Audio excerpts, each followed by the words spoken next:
వినబడుతుందా?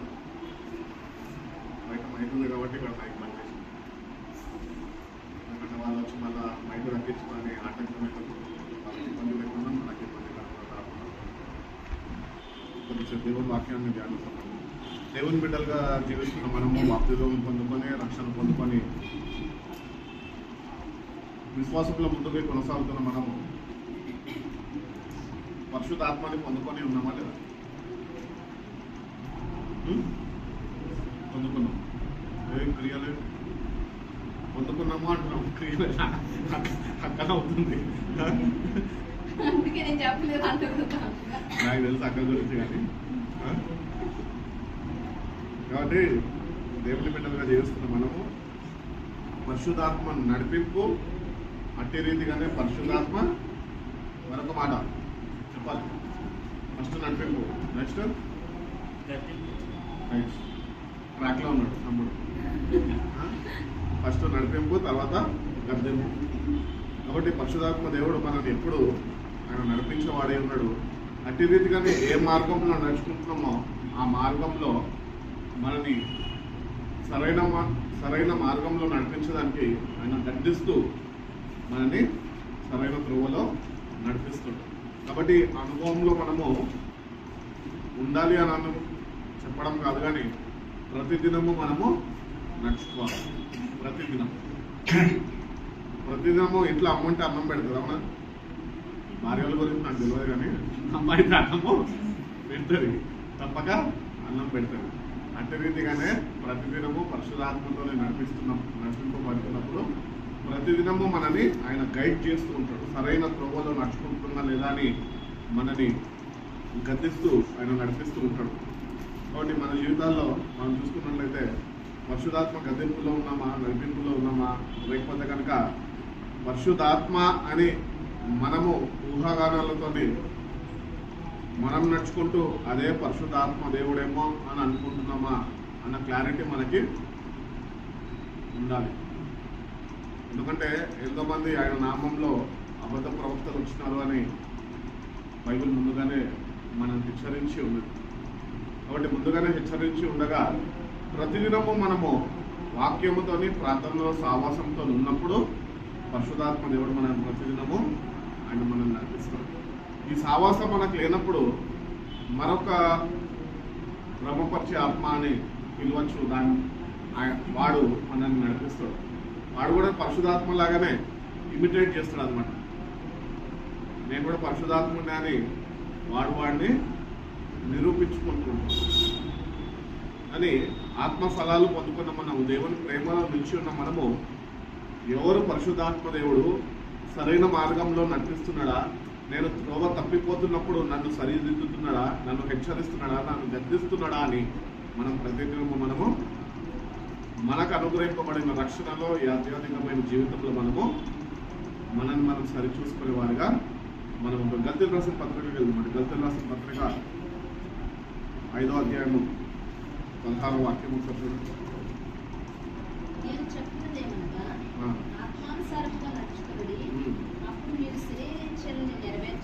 శరీర ఇచ్చలను నెరవేర్చరు. చాలు. కాబట్టి తెలియజేస్తున్నాడు, ఆత్మానుసారంగా నడుచుకోండి, మీరు శరీర ఇచ్చలను నెరవేర్చరు. కానీ ఈరోజు చూస్తున్నట్లయితే కనుక మానవులుగా జీవిస్తున్న మనము శరీర ఇచ్చలని జయించలేని వారుగా మనం ఉంటూ ఉంటాం. మరి వాక్యం సెలవిస్తున్న రీతిగా ఆత్మానుసారంగా నడుచుకుంటే కనుక శరీర ఇచ్చలను మనము నెరవేర్చకుండా ఉండేవారుగా మనం ఉండగలుగుతాం. కాబట్టి శరీర ఇచ్చలు అంటే ఏంటి? శరీర ఇచ్చలు అంటే ఏంటండి? శరీరం ఏం కోరుకుంటే అది కావాలి. శరీరం ఏం కోరుకుంటే అది ఎక్కువగా సుఖభోగాన్ని కోరుకుంటాడు. కాబట్టి క్రైస్తవుడు సుఖభోగాల్లో జీవించడానికి వీలు లేదు. క్రైస్తవుడు ఎప్పుడు ఎట్లా ఉండాలంటే వాడు ఆత్మతోనే నడిపింపబడుతూ ఉండాలా, అంతే రీతిగానే శరీరంలో నలగొట్టబడుతూ ఉండాలి. అందుకని ఉపవాస ప్రార్థనలు చేయమంటాం, ఉపవాస ప్రార్థనలలో ఉండమంటాం. ఎందుకు? శరీరము నలగొట్టబడాలా, వాక్యము చేత నువ్వు పోషింపబడాలి. కాబట్టి శరీర ఇచ్చలని మనం జయించాలంటే కనుక ప్రతిదినము వాక్యము చేత మనము పోషింపబడాలి అని దేవుని వాక్యం తెలియజేస్తుంది. ఈ పరిశుధాత్మ దేవుని యొక్క కార్యాలండి ఇవి. బట్ ఈ పరిశుధాత్మ దేవుని యొక్క కార్యాల్లో ఆయన మనల్ని నడిపిస్తాడు. మొట్టమొదటి మెట్టు ఏంటంటే ఆయన మన శరీర ఇచ్చలని నెరవేర్చకుండా మనని ఆయన క్షేమకరమైన మార్గంలో మనని నడిపిస్తాడు. శరీర ఇచ్చల్లో ఒకవేళ మనం పడిపోతే మనం త్రోవ తప్పిపోతాము, దేవునికి దూరము అయిపోతాము. ఈ లోకంలో ఉన్నామంటే ఏంటంట శరీరాశ, నేత్రాశ, జీవకుటుంబం, ఇవన్నీ శరీర ఇచ్చలే కదా. శరీరము మనకు కలుగజేసేవే కదా. పక్కన వాడిని చూసుకుంటే ఓర్చుకోలేము. పక్కన వాడు బాగుపడితే ఆడు సంతోషంగా ఉన్నాడని చెప్పి మనకి ఉన్న సంతోషం పోగొట్టుకుంటాము. ఇంటి రీతిగా మనకు ఉంటుంది. కాబట్టి శరీర ఇచ్చలు, పక్కన వాడు బాగుంటే అరే వాడు బాగున్నాడు కదా అని సంతోషించవు, ఏడుస్తాం. ఎందుకు? వానికి ఉంది నాకు లేదా. కాబట్టి వాడి దగ్గర ఉన్నది నీకు కావాలన్నది కూడా ఒక శరీర ఇచ్చనే.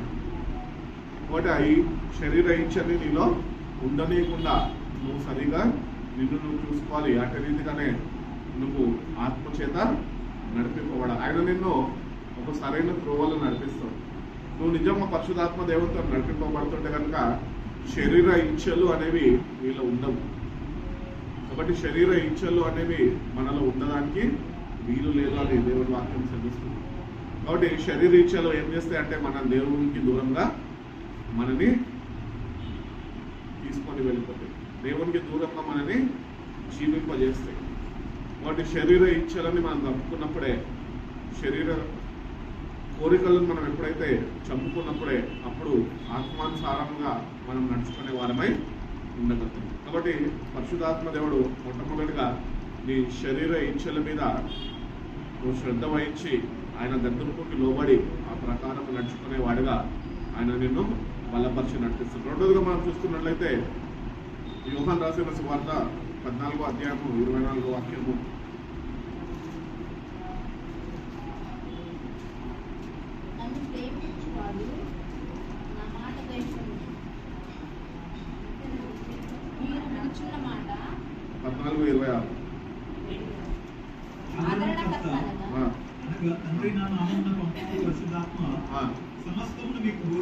సమస్తము మీకు బోధించి నేను మీకు చెప్పిన సంగతులన్నిటినీ మీకు జ్ఞాపకము చేయను. కాబట్టి రెండోది పరిశుధాత్మ దేవుడు ఏం చేస్తాడు అంటే మన జీవితాల్లో మనకి బోధిస్తాడు, జ్ఞాపకము తీసుకొని వస్తాడు. ఏమి బోధిస్తాడు? ప్రతి ఒక్క మాట, యేసుక్రీస్తు ప్రభు వారి ప్రతి ఒక్క మాటని మీకు ఆయన బోధిస్తాడు. అట్టి రీతిగానే నిన్ను నడిపిస్తాడు. కాబట్టి మొట్టమొదటిగా మనం చూసుకున్నాం, ఆయన మనల్ని శరీరీక్ష నుంచి దూరం చేసి మనం నడిపిస్తాడు, అట్ల రీతిగానే మనం గర్దిస్తాడు. రెండోదిగా మనం చూసుకున్నట్లయితే ఆయన మనకి బోధిస్తాడు. ఆ బోధకి మనం లోబడే వారిగా మనం ఉన్నప్పుడే మొట్టమొదటిది మనం జయించగలుగుతాం. శరీర ఇచ్చలని మనం జయించాలి. లోబడకపోతే మనం జయించాలి. కాబట్టి శరీర ఇచ్చలను జయించాలంటే నువ్వు ఆయనకి లోబడే వాడిగా నువ్వు ఉండాలి. లోబడాలి అంటే నీకు ఫోన్ చేసి అమ్మ నువ్వు ఇది చేయొద్దు, నువ్వు ఇడ్లీ తినొద్దు, నువ్వు పానీపూరి తినొద్దు అని చెప్పాడు. ఆయన ఏం చెప్తాడు? ఎట్లా బోధిస్తాడు? వాక్యము ద్వారా బోధిస్తాడు. కాబట్టి దేవుని బిడ్డలుగా ఉంటున్నాం మనము వాక్యాన్ని ప్రతిదినము మనస్ఫూర్తికంగా మనం చదివే వారిగా మనం ఉండాలి. చదివినప్పుడు మన హృదయాల్ని ఆయన దర్శించి తన వాక్యముతోని మన జీవితాల్ని ఆయన బాగు చేయడానికి ఇష్టపడే దేవుడు. కాబట్టి ఆయన దేవుడు యేసుక్రీస్తు ప్రభు వారు ఏవైతే మాటలు మనకి బోధించి ఉన్నారో ఆ సత్య మార్గంలో మనము నడుచుకునే వారిగా ఉండాలని అవి తిరిగి మళ్ళీ మనకి జ్ఞాపకమునకు తీసుకొని వస్తాడు అని దేవుని వాక్యం చూపిస్తుంది. కాబట్టి పరిశుధాత్మతోటి మనకి ప్రతిదినము అనుక్షణము అన్యోన్య సావాసము మనం కలిగి జీవించాలి అని దేవుని వాక్యము సెలవిస్తుంది. కాబట్టి ఆయన బోధిస్తుండగా ఆయన బోధకి మనము లోబడాలి, విధేయత చూపేవారికి ఉండాలా, అట్టి రీతిగా నడుచుకునేదానికి ఇష్టపడేవారిగా మనం ఉండాలి. ఎందుకు పరిశుధాత్మ దేవుడు మనకి బోధిస్తున్నాడు అంటే మనం ఇక్కడ త్రోవ తప్పిపోతామో అని. అందుకనే యేసుప్రభు వారు అన్నారు, నేను వెళ్ళుట మంచిది, తండ్రిని వేడుకొని మరొక ఆదరణకర్తని మీ వద్దకు పంపిస్తాను, ఆయన మిమ్మల్ని సత్యంలో నుంచి సర్వసత్యంలోనికి మనం నడిపిస్తాడు. కాబట్టి ప్రతిదినము ఆ నడిపింపులో మనం ఉండాలి. నడిపింపులో మనం ఉండాలంటే గైడ్ మనం చదవాలి. ప్రతిదినము గైడ్ అనేది మనం చదవాలి. అది మనం ఎట్లా నడుచుకోవాలో, ఎట్లా జీవించాలో, ఎట్లా ఉండాలో మనకు నేర్పిస్తూ ఉంటుంది. ఇప్పుడు పిల్లోడికి ఎగ్జామ్ రాయరా అంటే వాడు ఏమంటాడు? ఫస్ట్ వాడికి క్వశ్చన్ బ్యాంక్, వాళ్ళు మా కాలంలో క్వశ్చన్ బ్యాంక్ ఉంటుండే. క్వశ్చన్ బ్యాంక్ సంవత్సరం మొత్తం చదవకపోతుండే మేము. కానీ ఒకవేళ ఎగ్జామ్ ఉందంటే వెళ్ళిపోయి క్వశ్చన్ బ్యాంక్ కొనుక్కొని వస్తుండే. ఎక్కడ కోటీల నుంచి కొనుక్కొని వస్తుండే. ఎందుకో సంవత్సరం మొత్తం వృధా చేసేసాము. ఇప్పుడు క్వశ్చన్ బ్యాంకులో ఏవో వాడు అనుకున్న క్వశ్చన్ వస్తాయేమో అని ఆసక్తితో వాడు తయారు చేస్తాడు. కాబట్టి ఆ క్వశ్చన్ బ్యాంక్ కొనుక్కొని వస్తాము. అది ఒకటే చదువుకొని వెళ్తాం. కానీ దాంట్లో వచ్చేవి మా టైం బాగుంటే బాగా వచ్చేవి, రాకపోతే 1-2 వచ్చేవి. కాబట్టి క్వశ్చన్ బ్యాంక్ అనేది ఎందుకు మనం చదువుతామంటే పాస్ అవ్వడానికి. అట్టి రీతిగానే మన ఆధ్యాత్మికమైన జీవితంలో పరిశుద్ధాత్మ నడిపింపులో మనం ఉండాలంటే ప్రతిదినము అనుదినము మనము వాక్యము చేత మనము బోధించబడుతూ, పరిశుద్ధాత్మ ద్వారా బోధించబడుతూ అట్టి రీతిగానే మనము ఆ మార్గంలో నడుచుకునే వారుగా మనం ఉండాలి అని దేవుడు కోరుకుంటున్నాం. కాబట్టి ఆయన మనకి ప్రతి ఒక్కటి బోధిస్తాడు. ఎందుకు బోధ కావాలి?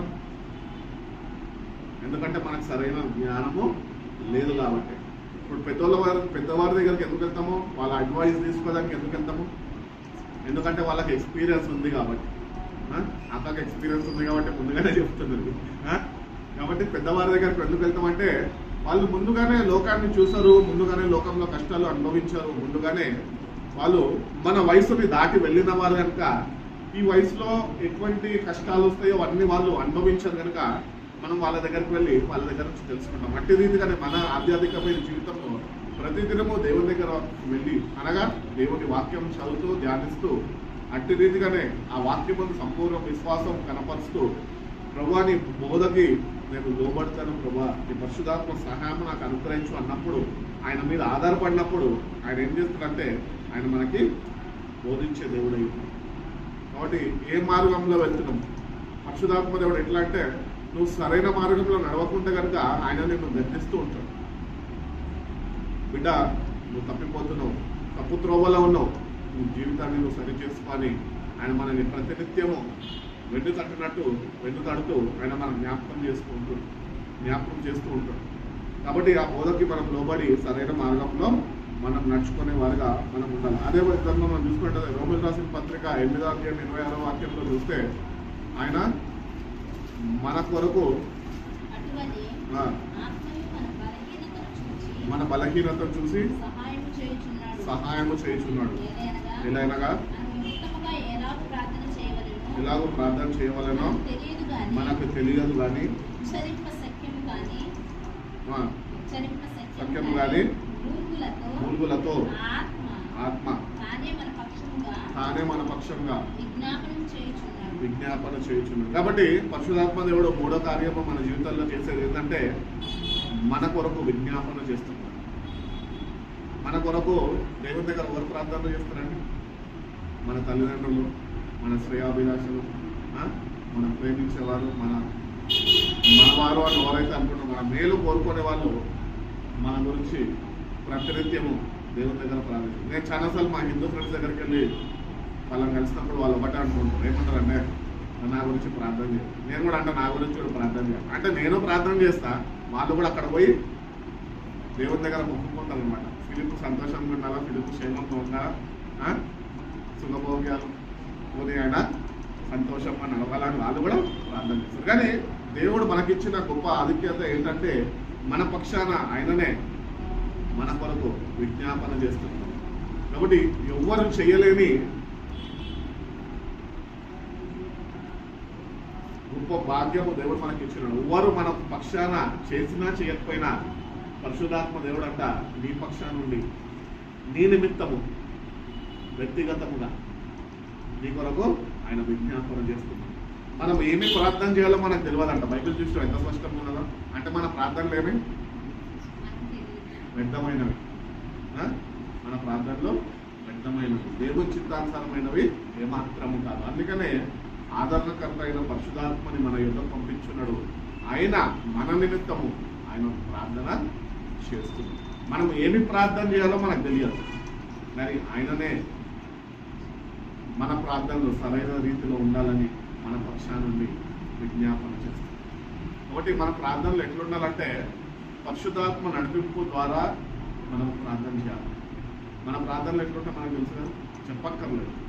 మన ప్రార్థనలు ఏంటో మనకి తెలుసు. నేను అందుకే నా ప్రార్థనలు ఎక్కువ చేయడానికి ఇష్టపడను, వ్యక్తిగతంగా చేసుకుంటాను. సంఘపరంగా చిన్న ప్రార్థనలు చేస్తే 4 మాటలు చేసేస్తాం, సరిపోతుంది.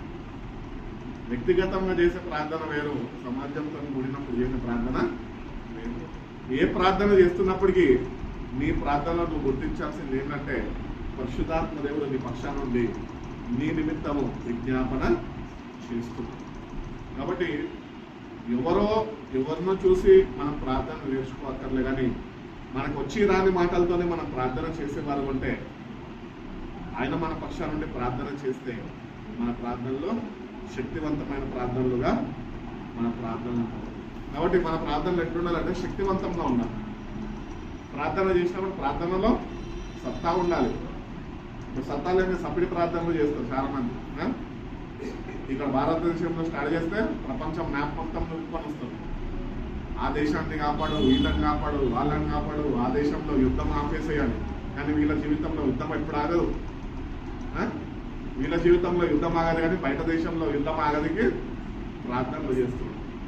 ఇటు రీతిగా మన సొంత జ్ఞానము మీద మనం ఆధారపడకుండా దేవుని పరిశుద్ధాత్మ మీద ఆధారపడినప్పుడు ఆయన సరైన మాటలు మన నోట ఆయననే అందిస్తాడు.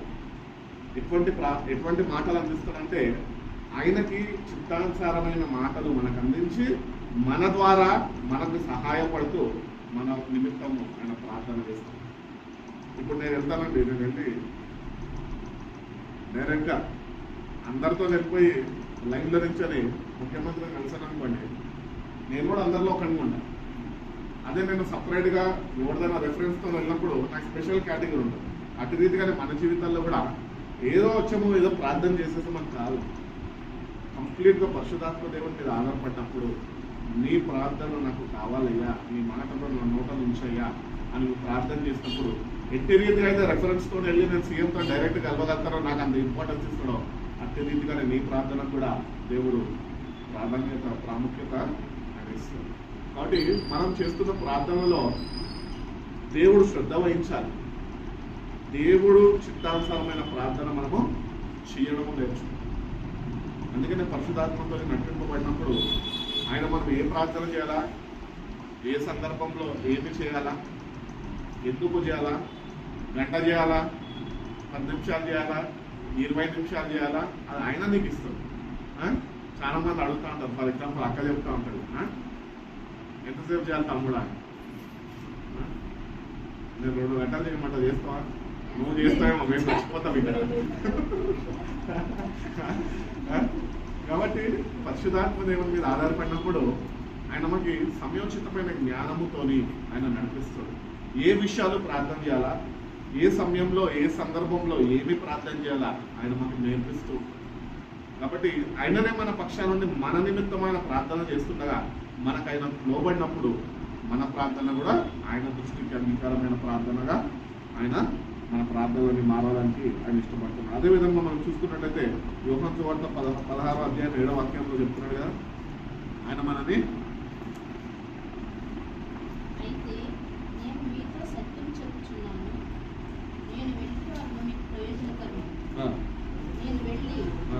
వెళ్ళిన ఎడల ఆదరణకర్త మీ యొద్దకు రాడు, వెళ్ళని ఎడల ఆదరణకర్త మీ యొద్దకు రాడు. నేను వెళ్ళిన ఎడల ఆయన మీ యొద్దకు పంపుదును. ఆయన వచ్చి పాపముల గురించి నీతిని గురించి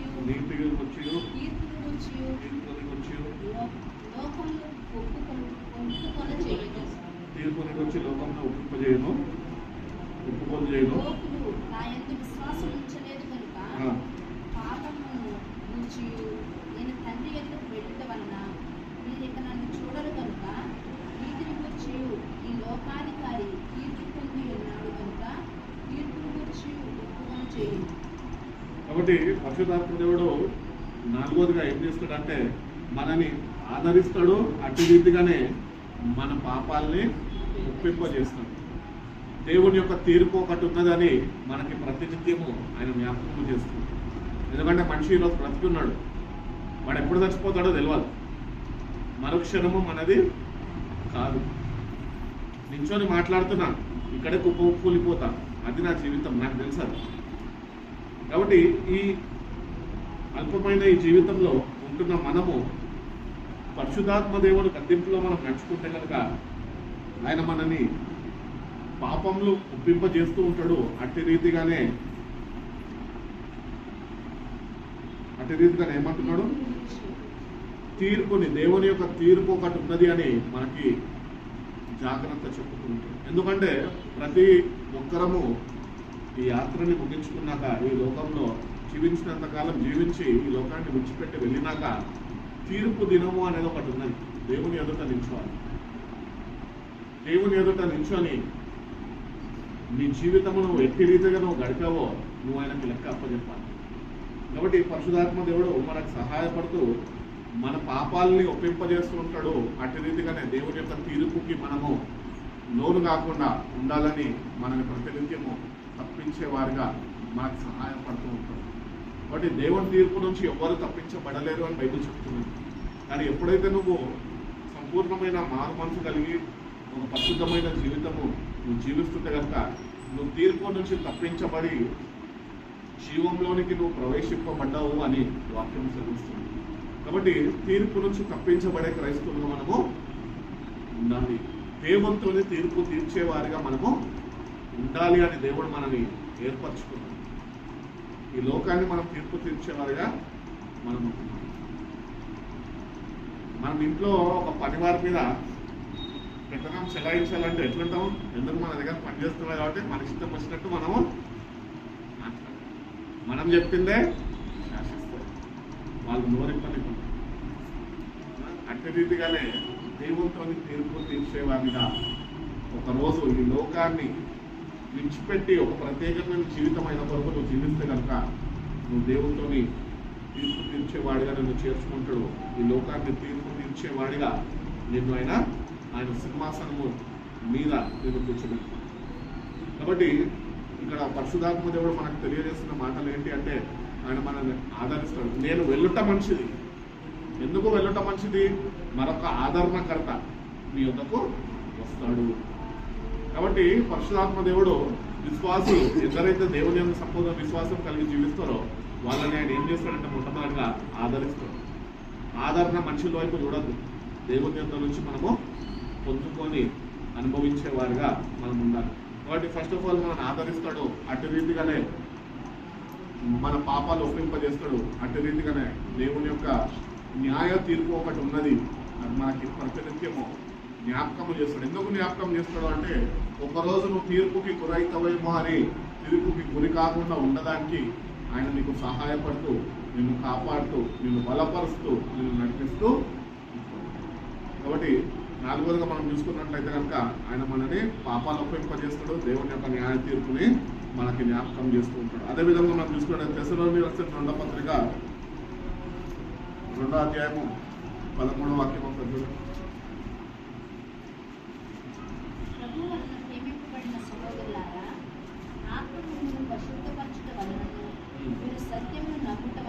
సత్యము నమ్ముట వలన రక్షణ పొందుటకు దేవుడు ఆది నుండి మిమ్మల్ని ఏర్పరచుకునేను కనుక మేము మిమ్మల్ని బట్టి ఎల్లప్పుడూ దేవుడికి కృతజ్ఞతాస్తుతులు చెల్లింపు బద్ధులమై ఉన్నాము. ఎక్కడ చదివినాము? 2వ అధ్యాయం 13వ వాక్యం కదా. కాబట్టి పరిశుద్ధాత్మ దేవుడు మనం ఏం చేస్తాడంటే పరిశుద్ధపరుస్తూ ఉంటాడంట. కాబట్టి పరిశుద్ధంగా జీవించాలంటే పరిశుద్ధాత్మ మనకి కావాలి.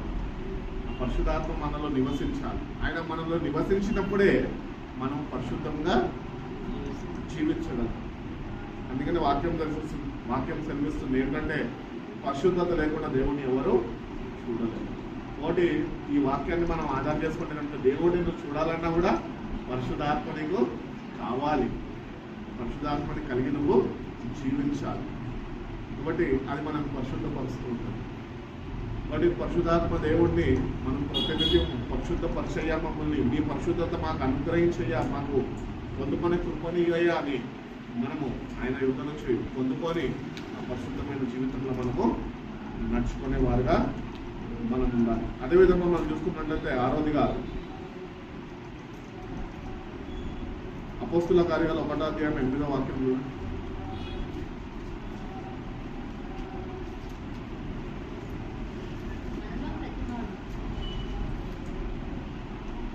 ఒకటి అయినను పరిశుద్ధాత్మ మీ మీదకు వచ్చినప్పుడు మీరు శక్తి నందుదురు కనుక మీరు యెరూషలేములో చాలండి.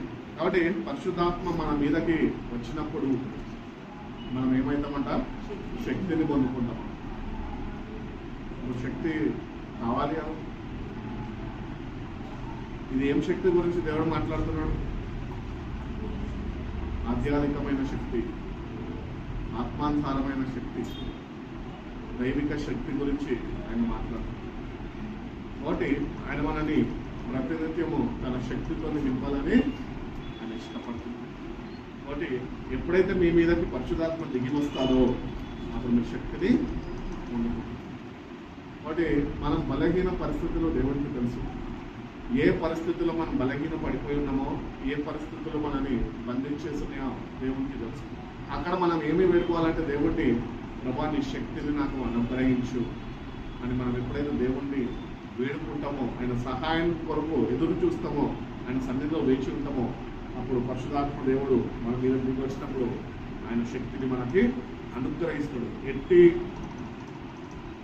బంధకాలైనా, ఎట్టి బలహీనతలైనా అన్నింటినీ విరగొట్టే ముందు పరిశుద్ధాత్మ దేవుడు. కాబట్టి అది మనం పొందుకోవాలా, వాటి నుంచి మనము విముక్తి పొందుకోవాలి అని దేవుడు కోరుకుంటున్నాం. కాబట్టి మన జీవితాల్లో ఏ విషయాల్లో, ఏ స్థలాలలో మనము బలహీన పడిపోయినామో అవన్నింటినీ దేవుని సన్నిధి దగ్గర తీసుకుని వచ్చి దేవుని సన్నిధిలో మనము ఆయన పాదాల దగ్గర పెట్టి మనం వేడుకుంటామో, నీ శక్తిని నాకు అనుగ్రహించండి, నీ పరిశుద్ధాత్మ శక్తిని నాకు దయచేయ్యా అని మనం ఎప్పుడైతే యథార్థ హృదయంతో మనము శిరస్సు వచ్చి ఆయన సన్నిధిలో మనము ఆయన దగ్గర ప్రాధేయపడి వేడుకుంటామో, దేవుడు తన శక్తిని మనకి అనుగ్రహిస్తాడు. కాబట్టి పరిశుద్ధాత్మ మన మీదకి దిగి రాకుండా మనము ఆధ్యాత్మికమైన శక్తిని మనము పొందుకోలేము. స్పిరిచువల్ స్ట్రెంగ్త్ అంటారు. స్పిరిచువల్ స్ట్రెంగ్త్ అనేది మనకు కావాలి. మామూలుగా ఫిజికల్ అయితే బలం ఉన్నది. ఇప్పుడు రూతక్క దగ్గర ఒక గుద్దు గుద్దింది అనుకో, కింద పడిపోతాం, బలంగా ఉంటుంది ఫిజికల్ స్ట్రెంగ్త్. కానీ ఎంత బలహీనంగా మనం కనిపిస్తున్నప్పటికీ మనకి లోపల ఆత్మానుసారమైన శక్తి మనకు కావాలి. ఒక ధైర్యం, ఒక నిబ్బరం. దేవుడు నా పక్షాన ఉన్నాడు, నేను దేనికి. అందుకనే వాక్యం తెలుస్తుంది కదా, దేవుడు మన పక్షాన ఉండగా మనకు విరోధి ఎవరు. కాబట్టి ఆయన మనతో ఉన్నప్పుడు మనం భయపడతాం. ఏ విషయంలో దేనికి భయపడతాం? ఎందుకంటే సర్వము శాసించేవాడు, పోషించేవాడు, నడిపించేవాడు, కాపాడువాడు ఆయన. కాబట్టి దేవుని దగ్గరకు వస్తున్న మనము ఆయన శక్తిని మనము పొందుకోవాలా. అట్టి రీతిగానే మన సొంత శక్తి మీద మనం ఏమాత్రము ఆధారపడక ఆయన శక్తి మీద ఆధారపడేవారుగా మనం అందుకనే పౌలు అంటుంటాడు, ఎప్పుడైతే నేను బలహీనున్నా అప్పుడే నేను బలవంతుడు. ఎందుకో దేవుడి ఆత్మ కుమ్మరింపబడుతుంది, ఆధ్యాత్మికమైన బలాన్ని అయినా పొందుతుంది. మనిషి క్షీణిస్తున్నాడు కానీ ఆత్మలో బలాన్ని పొందుతుంది. అట్టి రీతిగానే మన జీవితాల్లో కూడా ఆత్మ బలము మనకు కావాలి. నన్ను బలపరచు ప్రభు. అందుకని బైబిల్ కూడా చెప్తాను, నన్ను బలపరచబడి నిమిత్తము నేను సమస్తము చేయగలను. ఆయన మనం బలపరిచే దేవుడు అయి ఉన్నాడు. ఎట్లా బలపరుస్తాడు? ముసుకేసుకొని ప్రార్థనకు వస్తే బలపరచడు. ప్రతిదినము ప్రార్థనలో మోకరించి ఆయన సహాయాన్ని కోరుకొని వేడుకొని ఆయన మీద ఆధారపడే జీవితము నువ్వు కలిగి జీవించినప్పుడు ఆ బలాన్ని నువ్వు పొందుకుంటావు. క్రైస్తవులందరూ ఆయన బలాన్ని పొందుకోలేదు. అందుకనే ఈ లోకము నన్ను ఎరిగి ఉండదు అని చెప్తున్నాడు దేవుని వాక్యం. కాబట్టి దేవుని బిడ్డలుగా రక్షణ పొందుకున్న మనము ప్రతిదినం ఆయన యుద్ధకు వెళ్ళి ఆయన బలాన్ని మనము పొందుకోవాలి అని మనం బలపరుచుకుండగా ఆ బలాన్ని మనము పొందుకొని అట్టి రీతిగా మనము నడిపించుకోవాలి. మన సొంత జ్ఞానంతో సొంత బలంతో మనం నడుచుకుంటే ఒకరోజు మన గమ్యస్థానానికి చేరకపోతే మనం అలసిపోతాము, వేసాడిపోతాము, దిగజారిపోతాము, కాకపోతే ఆఖరికి ఆగిపోతాము. కానీ ఆయన బలపరిస్తే కనుక గమ్యస్థానానికి చేరేంత వరకు నీకు ఆ శక్తిని సామర్థ్యాన్ని నీకు దేవుడు అనుగ్రహిస్తాడు.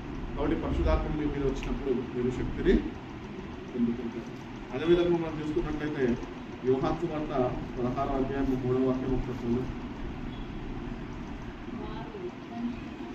16 ఎక్కడ చదువుతూ 16 8 ఆయన వచ్చి ఆ. పాపమును గూర్చియు, ఆ. నీతిని గూర్చియు, విధేయతను గూర్చియు, ఇంతకుముందు చదివాం కదా అది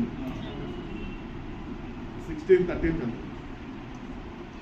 అయితే ఆయన అనగా సర్వేశ్వరుని అయిన ఆత్మ వచ్చినప్పుడు మిమ్మల్ని సర్వసత్యంలోనికి నడిపించును.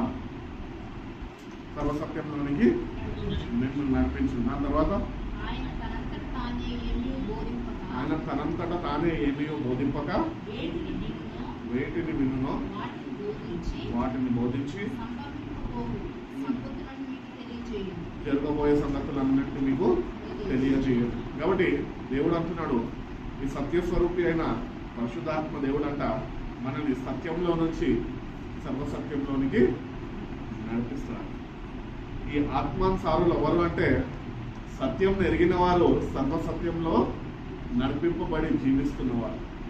కాబట్టి సర్వసత్యంలోనికి మనం నడిపింపబడాలి. ఎవరు నడిపింపబడతారు అంటే ఎందరైతే పరిశుద్ధాత్మతోని పెళ్లి వేసుకున్న అనుభవం ఉంటుందో, పరిశుద్ధాత్మ మీద ఆధారపడే వారుగా ఉంటుందో వాళ్ళనంట ఆ సత్యంలో నుంచి సర్వసత్యంలోకి నడిపిస్తాడు. తానంతటా తాను ఏమి చెప్పడంట, కానీ ఏదైతే బోధింపబడ్డదో అవే తిరిగి మనకి ఆయన జ్ఞాపకము చేస్తూ ఉంటుంది. కాబట్టి దేవుని దగ్గరకు వచ్చిన మనము సత్యాన్ని తెలుసుకున్నాం. యేసు ప్రభు నిజమైన దేవుడు, లోకరక్షకుడు, పాపాలన్నింటినీ క్షమించువాడు, నరకం నుంచి తప్పించి మన ఆత్మలకు రక్షణను అనుగ్రహించేవాడు అని మనం తెలుసుకున్నాం. కాబట్టి సత్యాన్ని తెలుసుకున్నాం. సత్యం తెలుసుకున్న మనము సర్వసత్యంలోకి నడిపింపబడుతున్నామా? మందిరంకు సంఘముగా సమాజంగా కూడడం మానద్దు అని ఎందుకు అన్నాడు? సత్యము తెలుసుకున్న నువ్వు సర్వసత్యంలోకి నడిపింపబడాలా, అక్కడ నువ్వు స్థిరపరచబడాలి అని. సత్యంలో నిలిచిపోతే సరిపోదు కదా. సత్యము తెలుసుకున్న మనము సర్వసత్యంలోనికి మనము రావాలి. సర్వసత్యంలో మనం జీవించాలి. ఆత్మానుసారమైన వ్యక్తులుగా ఆత్మ నడిపింపులో మనం ఉండాలి. ఆయన అంటున్నాడు, జరగబోయే సంగతులు ఏవైతే ఉన్నాయో అవి నీకు తెలియజేస్తాను. ఒకరిని అనుభవం ఉన్నది లేదా? ఈ అనుభవం లేదా? జరగబోయే సంగతులు ఆయన తెలియజేస్తా అంటున్నాడు పరిశుద్ధాత్మదేవుడు. ఈ అనుభవం లేదా? ఎన్నోసార్లు వచ్చుంటే మీ అనుభవాల్లో, కానీ మర్చిపోయింటారేమో శత్రు వహించక. ఈ అనుభవాలు ఎటువంటివి అంటే అన్ని విషయాల్లో ఆయన జరగబోయే సంగతులు తెలియజేస్తుంటాడు. ఎందుకంటే మనం ఆయన మీద ఆధారపడుతున్నాం కాబట్టి. నేను ఒకనొక నాడు ఒక హెవీ ట్రాఫిక్ జామ్ అయిపోయిన చౌరస్తా మీద ఆగున్నాను. ఆగి లేట్ అవుతుంది, తొందరగా ఇంటికి వెళ్ళాలి అని ఆలోచిస్తున్నాను. దేవుడిని స్తుతిస్తూ ఏదో పాట పాడుకుంటున్నాను. నాకెందుకో మనసులో ఒక కలవరం పుట్టుకున్నది. ఏంటంటే ఏమో జరగబోతుంది, అయ్యా ఏం జరుగుతుంది అని ఒక భయము పట్టుకున్నాను. నేను అనుకున్న రీతిగానే ఒక యవ్వనస్తుడు ఇద్దరు బండి మీద వస్తూ ఉన్నారు. తిన్నంగా వెళ్ళిపోయి బండి బ్రేక్ కొట్టిరు, లారీ కిందకి వెళ్ళిపోయి ఆమె అక్కడికక్కడ స్పాట్ డెడ్ అయి చచ్చిపోయింది. ఇది నేను సిగ్నల్ దగ్గర ఆగి ఉండి ముందుగానే దేవుడిని స్తుతిస్తూ ఇంటికి తొందరగా వెళ్ళాలి అని నేను ఒక ఆసక్తితో నేను తొందరగా రావాలని ఆ తొందరలో నేను ఉన్నప్పుడు నాకు ఒక భయం చుట్టుకుంది. ఏంటంటే అయ్యో యాక్సిడెంట్ అవుతుందేమో అని. కానీ కళ్ళ ముందు ఆ సంఘటన జరిగినప్పుడు నాకు అప్పుడు అర్థమైంది, అవునా రాబోయే సంగతులు, జరగబోయే సంగతులు తెలియజేస్తానంటే ఇదేమో. ఎందుకంటే నేను ఎప్పుడు అందరు బాగుండాలి, వాడు లారీ కిందకి వెళ్ళిపోద్దామని కోరుకునే వ్యక్తిని నేను. కానీ మనలో కొందరు ఉంటారు ఏంటంటే దరిద్రులు లారీ కింద పడి చచ్చిపోతే బాగుంటుంది అని అనుకోవడంలో లేకపోలేదు. కానీ ఆయన తోని సావాసం ఉన్నప్పుడు జరగబోయే సంగతులు అనగా ఏ ఆపదలైతే నీ జీవితంలో అపవాది ద్వారా వస్తున్నాయో అవన్నీ నీకు తెలియజేస్తుంది. నువ్వు మేల్కోగా ఉంటావని, వాడి చిక్కులలో నువ్వు చిక్కబడకుండా నువ్వు జాగ్రత్త వహిస్తావని జరగబోయే సంగతులు నీకు తెలియజేస్తుంది. కాబట్టి ఆయనతో మనం సావాసం కలిగి జీవించినప్పుడు ఏ సంగతులు అయితే జరగబోతాయో అవి ఆయన తెలియజేస్తుంది.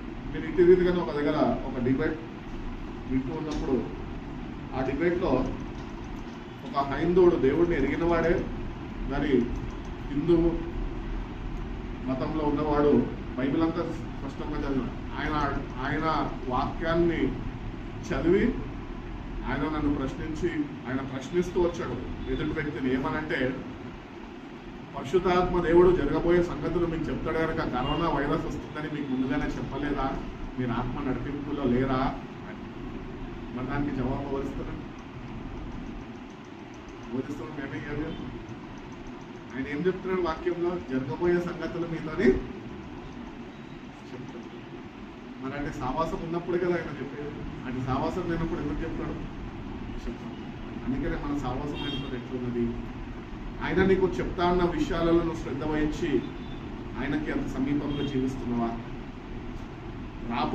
రాబోయే భయంకరమైన దినాల గురించి ఆయన నీకు తెలియజేయాలని ఆశిస్తుండగా, వాటి నుంచి నువ్వు తప్పించబడాలని ఆయన నిశ్చయించి ఉండగా, నువ్వు ఆయనకి ఆనుకొని అంత సమీపంలో జీవిస్తూ ఆ రాబోయే ఆపదల నుంచి నువ్వు తప్పించుకోవడానికి శ్రద్ధ వహిస్తున్నావా? ఒకవేళ నువ్వు శ్రద్ధ వహించకపోతే కనుక ఆ రాబోయే కష్టాలలో నువ్వు కూడా పాలుభాగస్తున్నావు. అందుకనే దేవునికి సమీపంలో జీవిస్తూ రాబోయే సంగతులు ఏవైతే ఉన్నాయో అవన్నీ ఆయన యొక్క నుంచి మనకు ఆయన ద్వారా అందజేయబడాలి. జాగ్రత్త వహించాలి. ఎందుకంటే మనల్ని ఆయన ప్రతినిత్యము కులకగా నిద్రపోక కాపాడుతున్న దేవుడై ఉన్నాం. కాబట్టి మనం దేవుడి దగ్గరకు వచ్చిన మనము ఈ పరిశుద్ధాత్మ దేవుడు ఈ 7 విధాల ద్వారా మనలో పనిచేస్తూ ఉంటాం. కాబట్టి పరిశుద్ధాత్మ దేవుడు పొందుకున్నాము అంటే భాషలు మాట్లాడడం కాదు, లేకపోతే వాయిద్యాలు వాయించడం కాదు, చక్కగా స్వరముగా పాడడం కాదు, ఇవి కాదు పరిశుద్ధాత్మ దేవుడు అంటే. పరిశుద్ధాత్మ దేవుడు అంటే ఆయన నిన్ను నడిపించాలా, నీకు బోధించాలా, నీ నిమిత్తము ఆయన ప్రార్థన చేస్తూ ఉన్నాడు అని నువ్వు జ్ఞాపకం చేసుకోవాలా, నిన్ను ఆయన ఆదరించాలా, నిన్ను ఆయన పరిశుద్ధపరచాలి, అట్టి రీతిగా ఆయన శక్తితో నిన్ను నింపాలా, అట్టి రీతిగా నీ పాపంని ఒప్పింపజేసి రాబోయే సంగతులన్నీ నీకు ఆయన తెలియజెప్పే వాడే పరిశుద్ధాత్మ. ఓడో పరిశుధాత్మ దేవుడు ఇక్కడ ఉన్నాడు, పొందుకోవద్దు. ఉన్న పరిశుధాత్మ వదులుకుంటాం. ఎందుకంటే జాగ్రత్తగా ఉంది. నీకు అనుగ్రహింపబడిన రక్షణ, నువ్వు దేవునితో పెంగు వేసుకున్న అనుభవం ఎట్టి రీతిగా ఉన్నదో అంత బలమైన పరిశుధాత్మ అభిషేకంతో నువ్వు నడిపింపబడి. కాబట్టి ఎక్కువగా దేవుణ్ణి ప్రేమిస్తే ఎక్కువగా పరిశుధాత్మ బలాన్ని నువ్వు కలిగి జీవించదు. పరిశుధాత్మ దేవుడు మనం కలిగి జీవిస్తున్నాము అన్నదానికి రుజువు ఏంటి అంటే, మొట్టమొదటిగా మనలో ప్రేమ ఉండాలి. ప్రేమ లేనివాడు నా వాడు కాదు అంటాడు. పౌలు కూడా అంటాడు, ప్రేమ లేని వాడినైతే నేను వెళ్తుండే. ఎందుకు ఈ ప్రేమను తీసుకొచ్చిన అంటే, ఆత్మఫలాల్లో పరిశుధాత్మ ఫలాల్లో మొట్టమొదటి ప్రేమ. క్రైస్తవులుగానే జీవిస్తాం కానీ ప్రేమ లేని వారుగా జీవిస్తాం. ప్రేమ ఉన్నట్టే నటిస్తాము కానీ ప్రేమ లేని వారుగా నిజ స్వరూపం ఉంటాం. రాగానే ప్రైజలాట్ ఇస్తారంటాం, దాన్ని పోయినాక ఆ శాంతి ఇట్లాంటిది అట్లాంటిది అని చెప్పుకుంటాం. ఈ పరిశుధాత్మ దేవుడు కార్యం కాదు. బ్రహ్మపరిచే ఆత్మ కూడా పరిశుద్ధాత్మ మరో రూపం వేసుకొని వచ్చి మనం బ్రహ్మపరుస్తూ, అందుకని మనము వాడి మాటలకి మనకు లోబడక మనల్ని మనం సరిచూసుకుంటూ ప్రతిదినము వాక్యం మన వెలుగు చేత వెలిగింపబడుతూ ఆ వాక్యానుసారంగా మనం జీవిస్తే దేవుని యొక్క నడిపింపు కొరకు ప్రతిదినము మనము దేవుని సమయంలో వేసి ఉంటే కనుక దేవుడు తప్పక మనకి సహాయం చేస్తాడు. అందుకని అన్నాడు, నేను వెళ్ళుట మంచిది, మనకు ఆదరణకర్త మీ యొక్క. ఆయన మనతో ఎప్పటి వరకు ఉన్నట్టే యుగ సమాప్తి వరకు నేను మీకు తోడై. ఈ భూమి అంతమించే కాలం వచ్చింది, అది అంతమించేంత వరకు అంట ఆయన ఎందు విశ్వాసము కలిగి జీవించే వారితోని పరిశుద్ధాత్మ దేవుడిని ఉంచడానికి ముందుగానే దేవుడు సిద్ధపరిచింది. కాబట్టి ప్రతి ఒక్క క్రైస్తవులు ఆ పరిశుద్ధాత్మ దేవుడిని పొందుకోవాలి. చాలా దగ్గరలో రిసీవ్ ద హోలీ స్పిరిట్ అంటారు. రిసీవ్ కావాలి, నువ్వు పొందుకోవాలి అంటే పరిశుద్ధాత్మ ఫస్ట్ ఆఫ్ ఆల్ నీకు సిద్ధపాటు ఉండాలి కదా. ఏదో క్యాజువల్గా వచ్చేస్తావు, మీటింగ్కి వెళ్తున్నా క్యాజువల్గా హోటల్ దగ్గర బండి ఆపిన, ఛాయ్ తాగినా, సిగరెట్ తీసుకున్నా, అంట పెట్టినా, వాక్యం చెప్తుండు, వాక్యం వింటున్నా, ఆ సేవ కూడా అంటుండు రిసీవ్ ద హోలీ స్పిరిట్ అంటే పరిశుద్ధాత్మ దేవుడా నాలో రా అంటే వచ్చేస్తాడా? మనం సరి చూసుకోవాలి. పరిశుద్ధమైన జీవితము జీవించినప్పుడు మనము ఉపేక్షించుకొని దేవుని కొరకు మనము నిలబడినప్పుడు ఆ పరిశుద్ధాత్మ శక్తిని మనము పొందుకుంటాము అని దేవుడు నాకు కాబట్టి మన జీవితం పరిశుద్ధంగా ఉందా లేదా, ఆ పరిశుద్ధాత్మ దేవుడు మనలో నివసించడానికి ఇష్టపడుతున్నాడా లేదా అని మనం సరిచేసుకోవాలి. ఈ దేహమే దేవుని ఆలయం అనుకుంటున్నాం. మూడగా దీన్ని పాడు చేస్తే నేను వాటిని పాడు చేస్తున్నాను. కాబట్టి ఆయనకి నివాస స్థలంలో ఉంటున్న మన దేహాలు ఎట్టి రీతిలో ఉన్నాయి, పరిశుద్ధంగా ఉన్నాయా? పరిశుద్ధంగా లేకపోతే సరి చూసుకోవాలి, సరిదిద్దుకోవాలి. పరిశుద్ధతలోనికి నన్ను నడిపించు పరిశుద్ధాత్ముడాన్ని ఆయన సన్నిధిలో కన్నీళ్లు పిలుస్తూ పశ్చాత్తాపడుతూ నిజమైన మారు మనసుకొని మనం ఎప్పుడైతే వేడుకుంటామో అప్పుడు అది మనకి పరిశుద్ధతలోనికి నడిపిస్తుంది. నువ్వు ఎప్పుడైతే పరిశుద్ధతలోనికి నడిపిస్తావో అప్పుడు పరిశుద్ధాత్మ దేవుడు నీ మీదకి దిగి వస్తుంది. నేను సత్యంలో వచ్చి సత్యంలోనికి నడిపిస్తాడు. పాపం ఏంటి నేను ఒప్పింపజేస్తాను. నీ పాపాలన్నింటిలో ఆయన సన్నిధిలో ఒప్పుకుంటావు. అట్టి రీతిగానే నీకు ఒక జాగ్రత్తను తెలియజేస్తుంది. ఏంటంటే పాపాలను విడిచిపెట్టు, పాపాన్ని వదిలిపెట్టు, పరిశుద్ధమైన జీవితం జీవించు. ఎందుకంటే రాబోయే దినాల్లో దేవుని యొక్క న్యాయం తీర్పుమంటుందని ఆ తీర్పు నుంచి తప్పించబడాలి అని ఆయన మనకి సహాయపడుతుంది. కాబట్టి దేవుని మీదకి వచ్చిన మనము ఆయన మీద ఆధారపడుతూ ఆయన కార్యాలన్నింటినీ ప్రతిదినము మనం అనుభవించాలి. ఇప్పుడు మనం చూసుకున్న వాక్యాల్లో 7 మెట్లుగా మనం చూసుకున్నాం. మొట్టమొదటిగా ఆయన మనం నడిపిస్తాడు, రెండవదిగా మనం బోధిస్తాడు, మూడవదిగా మన నిమిత్తమైన విజ్ఞాపన చేస్తూ ఉంటాడు, నాలుగవదిగా ఆదరణ కలుగు చేస్తూ ఉంటాడు, ఐదవదిగా మనం చూసినట్లయితే మనల్ని పరిశుద్ధపరుస్తూ ఉంటాడు, ఆరవదిగా మనం చూసుకున్నట్లయితే కనుక మనల్ని శక్తితో నింపుతాడు, ఏడవదిగా మనం చూసుకున్నట్లయితే మనము పాపం చేయకుండా ఉండినట్టు ప్రతినిత్యం మనం గర్దిస్తూ పరిశుద్ధమైన జీవితంలోనికి మనల్ని నడిపిస్తాం. కాబట్టి 7 స్టెప్స్ ప్రతిదినము మన జీవితంలో అలవరుచుకోవాలి. ఆ ప్రకారం మనం నడిపింపబడాలి. అలాంటి సావాసం మనం కలిగి జీవించినప్పుడే పరిశుద్ధాత్మ దేవునితో అన్యోన్య సావాసం కలిగి మనము జీవించాలి. కాబట్టి మన జీవితాల్లో ఈరోజు ఏదో వెళ్తున్నామో వస్తున్నామో అని కాదు, కానీ నిజంగా దేవుడు అనుగ్రహించిన ఆదరణకర్త అయిన పరిశుద్ధాత్మ సత్యస్వరూపి అయిన దేవుని యొక్క ఆత్మని మనం పొందుకొని జీవిస్తున్నామా లేదా అని మనం సరి చూసుకోవాలి. ఎట్లా రేపు పొద్దున తమ సర్వీస్ ఉంటుంది కాబట్టి నిన్ను నన్ను ఆయన ప్రేమించి మన పాపాల నిమిత్తమైన కల్వరి శిలువలో చనిపోయి మనని నీతిమంతులుగా తీర్చిదిద్దాడు. మరి ఇంకా ఏదన్నా పాపాలు మనలో ఉంటుంటే కనుక అవన్నింటినీ ఆయన సన్నిధిలో ఒప్పుకొని క్షమాపణ అనుగ్రహించి ప్రభు అని పొందుకొని మళ్ళా తిరిగి ఆయన చేసిన త్యాగాన్ని జ్ఞాపకం చేసుకొని కృతజ్ఞతలై జీవించినంత కాలం మనము జీవించేవాళ్ళం. దేవుడు అటువంటి కృత మనందరికీ అనుగ్రహించి మనం నడిపించుకుంటారు. కళ్ళ మూసుకొని ప్రార్థన చేసుకుని ప్రశాంత్ ప్రార్థనలో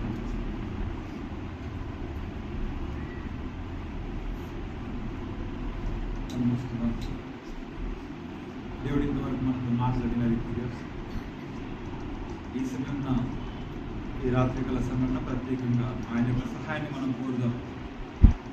ఆయన మనల్ని దర్శించినట్లుగా పరిశుద్ధాత్మ దైవం ఆ శక్తితో మనం నింపబడినట్లుగా ఈ రాత్రి ఆ పరిశుద్ధాత్మ దేవుడు మనందరినీ కూడా తాకినట్లుగా ఆయన మనల్ని సర్వసత్యంలోకి నడిపించినట్లుగా ఇక పాపం విషయమై, నీతి విషయమై, తీర్పు విషయమై ఆయన మనల్ని ఒప్పించినట్లుగా ఒకవేళ మనలో ఏదైనా చేదని వేరుంటే, ఒకవేళ అది మొలుస్తున్నట్లయితే, ఒకవేళ దానిని మనం గుర్తించినట్లుగా ఆయన మనకు బోధించినట్లుగా గర్పించినట్లుగా ఆయన సహాయాన్ని అడుగుదాం. పరిశుద్ధాత్మ దైవమా మమ్మల్ని బలపరిచండి దేవా. అయ్యా తండ్రి ప్రభా మీరు మమ్మల్ని దర్శించండి రాత్రి. అయ్యా తండ్రి ప్రభా నీ యొక్క అయ్యా తండ్రి బలమైన హస్తం చేత మీరు మమ్మల్ని తాకండి. అయా తండ్రి ప్రభా జలములపై అల్లాడు పరిశుద్ధాత్మ దైవమా, యువ తండ్రి యొక్క సమయమున అలనాడు మీరు ఏ విధంగా అయితే మేడ గదిలో ప్రతి ఒక్క బిడ్డను మీరు తాకినారో, ఏ విధంగా అయితే ప్రభా వాళ్ళందరూ కూడా అయా తండ్రి వాళ్ళ శక్తితో నింపబడినారో ప్రభా, మేము ప్రభా నీ యొక్క శక్తి కొరకు మేము అడుగుతున్నాం, ఆశపడుతున్నాం. అయా తండ్రి మీరు మమ్మల్ని తాకండి, మీరు మమ్మల్ని దర్శించండి ప్రభా. పరిశుద్ధాత్మ దైవమా, అయా తండ్రి యొక్క శక్తితో మీరు మమ్మల్ని దర్శించమని కోరుతున్నాం. నీ ఆత్మలో మీరు మమ్మల్ని బలపరచమని కోరుతున్నాం. ఆత్మ బలము చేత మీరు మమ్మల్ని నింపండి ప్రభా. ఆత్మలో మమ్మల్ని మేము పరిపూర్ణలో ఉన్నట్లుగా సాయం చేయమని ప్రార్థిస్తున్నాం. నీ ఆత్మ బలము చేత మీరు మమ్మల్ని తాకుతున్నామని ప్రార్థిస్తున్నాం.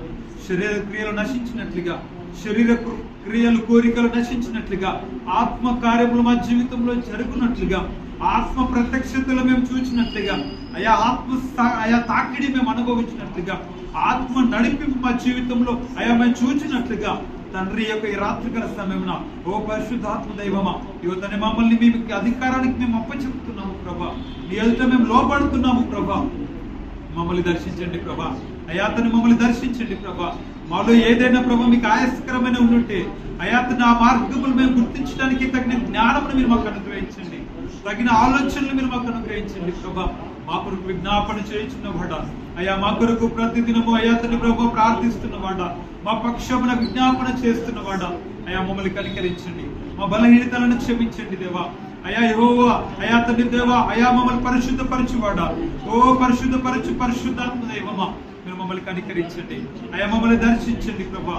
అయా తన అలనాడు యేషయ భక్తుడు అంటాడు, ఇగో తండ్రి ప్రభా నేను అపవిత్రమైన పెదవులు కలిగిన వాడిని అంటాడు. అయా తండ్రి ప్రభా మమ్మల్ని కడగండి, మాలో చీకటి తొలగిపోయినట్లుగా, మాలో శరీర క్రియలు కాల్చబడినట్లుగా ఈ రాత్రి మమ్మల్ని దర్శించండి అయ్యా. మాలోన ప్రతి విధమైన బలహీనతలు తొలగిపోయినట్లుగా, మేము సర్వసత్యంలోకి నడిపింపబడినట్లుగా ఇక మీరు మమ్మల్ని కాల్చండి తండ్రి, మమ్మల్ని కాల్చండి ప్రభా. మేము ఉన్న పాటన సిద్ధంగా నీ సన్నిధిలో ఉన్నాము తండ్రి. ఓ పరిశుద్ధాత్ముడా మమ్మల్ని దర్శించండి ప్రభా. మాలోకి రండి నాయన, మమ్మల్ని నింపండి ప్రభా. నీ యొక్క సంపూర్ణమైన శక్తితో నింపండి అయ్యా, నీ యొక్క బలముతో నింపండి ప్రభా. అయా మేము శారీరకంగా బలహీనులమైనప్పటికీ ఆత్మలో మేము బలవంతులు ఉన్నట్లుగా అయా తండ్రి ప్రభా మేము మమ్మల్ని బలపరచండి ప్రభా. ప్రతి బిడ్డ ఆత్మను మీరు బలపరచండి తండ్రి. నీ ఆత్మ మా ఆత్మ చేత అయాతని నీ ఆత్మతో ప్రభా అయాతని పెనవేయబడి అయాతని ఆత్మతో మమ్మల్ని దర్శించమని కోరుతున్నాం. మమ్మల్ని తాకండి, మమ్మల్ని బలపరచండి దేవా. అయాతని మమ్మల్ని స్థిరపరచండి తండ్రి. అయా మమ్మల్ని గర్తించండి తండ్రి. అయాతని ప్రభా మీకు ఇష్టం లేని కార్యములు మేము చేయకుండానట్లుగా అయా మా కనులను తిప్పివేయండి. మేము చూడకుండానట్లుగా మా కనులను తిప్పివేయండి. అయా మేము ఇష్టం లేని మార్గంలో నడవకుండానట్లుగా అయా మా మార్గములను తిప్పివేయండి దేవా. అయా మా స్థితిని మార్చండి, మా బలహీనతలను తొలగించండి. శుద్ధ సువర్ణం వలె మమ్మల్ని మార్చండి తండ్రి. మా స్థితిని మార్చండి, మాకు పవిత్రతను తెచ్చండి, మాకు పరిశుద్ధతను తెచ్చండి. నీ రక్తం చేత మమ్మల్ని కడగండి, నీ రక్తం చేత ఉదక స్నానం చేయించండి, నీ రక్తంతో మమ్మల్ని తడపండి ప్రభా. మా బలహీనతలను ఒప్పుకుంటున్నాం, నీ సన్నిధిలో మేము లొంగిపోతున్నాం, నీ సన్నిధిలో మీ అధికారానికి లొంగిపోతున్నాం. మమ్మల్ని కనికరించు, మమ్మల్ని పవిత్రపరచు, మమ్మల్ని శుద్ధీకరించండి, మమ్మల్ని పవిత్రపరచండి. అయా రేపటి దినమున యువతని ప్రభా పరిశుద్ధమైన బలలో అయాతని ప్రభా మేము శుద్ధ హృదయములుగా అయాతని శుద్ధమైన హస్తములు చాపి శుద్ధముగా మేము పరిశుద్ధంగా బలలో పాల్గొన్నట్లుగా మాలో ప్రభా మమ్మల్ని మేము అయాతని ప్రభా మేము పరీక్షించుకున్నట్లుగా, మమ్మల్ని మేము విమర్శించుకున్నట్లుగా ప్రభా మా మనస్సాక్షి నిరూపణ చేసే ప్రతి విషయంలో అయ్యా మమ్మల్ని మేము నొప్పించుకుంటూ యువతని నీ ఎదుట మేము లొంగిపోతున్నాం. బలహీనతలన్నీ క్షమించండి, ఈ నెలలో చేసే ప్రతి దోష పాపములు మన్నించండి. అయ్యా నీ రక్తంతో తడపండి, అయ్యా మమ్మల్ని పరిశుద్ధపరచండి. మాలో ప్రతి విధమైన వ్యాధులను తొలగించండి, ప్రతి విధమైన రోగములను కొట్టివేయండి. అయా నీ యొక్క గాయముల చేత మమ్మల్ని తాకండి. ఈ రాత్రి ప్రతి ఒక్క బిడ్డను మీరు తృప్తిపరిచి పంపండి. ఈ రాత్రి మీరు మమ్మల్ని దర్శించి పంపండి.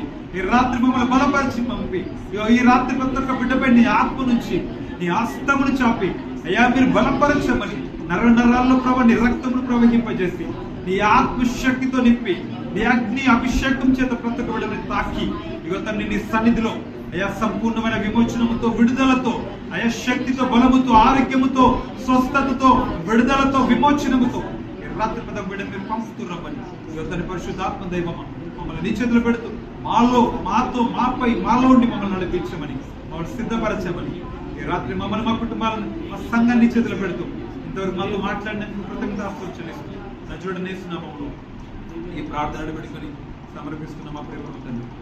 ఆమె యేసు రక్తమే సిలువ రక్తమే ప్రవేశ రక్తమే సంపూర్ణ విజయం అపవాది పిల్లకనంత నాశనం కలుగుగాక యేసు నామం క్రీస్తు